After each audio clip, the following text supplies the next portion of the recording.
we're all going through something, just my pain is a bit more visible than yours or somebody else. No arms, no legs. No worries, mate. I look at you and, man, what a perspective check. I see the joy of the Lord. I see an amazingly productive life, all that you're accomplishing, and a miracle of God, really. Thank you so much.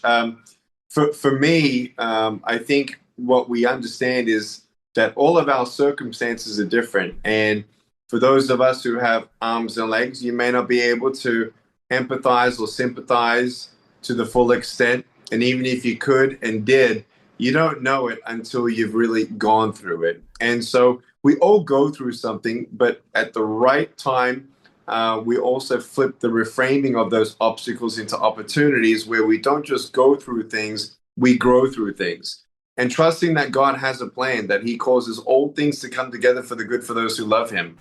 And for me, I knew some of these things and verses in the Bible about God having a plan for me as a kid, but I really didn't understand, what does that mean? Where is the love of God? When I prayed for arms and legs, it didn't come.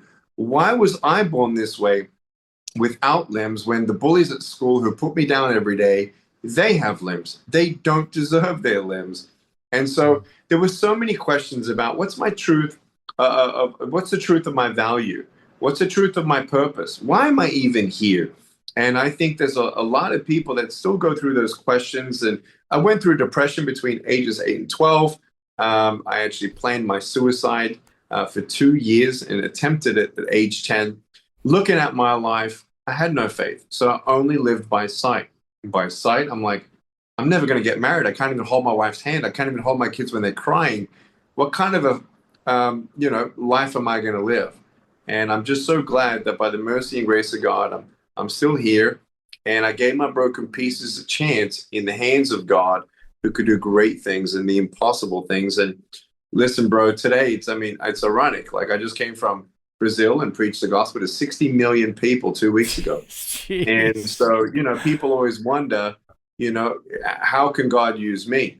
Well, I'm just a poster child of many, that if you actually trust the Lord with all your heart and take one day at a time, he can even cause you to be a miracle when you don't get one. I just want to say, I could be up on a stage, and I have, I've spoken at churches and things like that, done interviews, sharing the gospel. And it could be somewhat effective, if the articulation is there, if the great scriptures are shared or whatever. But you reach people that I would never be able to. They look at you and you've got their attention, brother. And that's what I found to be so fascinating about your story. And you're using that, and God is using that. Before we continue, I just want to share these scriptures that came to mind. And obviously Psalm 139, starting in verse 13, it says, "For you formed my inward parts. You wove me in my mother's womb. I give thanks to you, for I'm fearfully and wonderfully made. Wonderful are your works, and my soul knows it very well. My frame was not hidden from you when I was made in secret and skillfully wrought in the depths of the earth. Your eyes have seen my unformed substance, and in your book were all written the days that were ordained for me, when as yet there was none of them." So everyone watching and listening, all the days that God has planned for you, they were written already. He preordained that. He knows the number of your days. And we are just to be faithful, obedient, trust him a day at a time.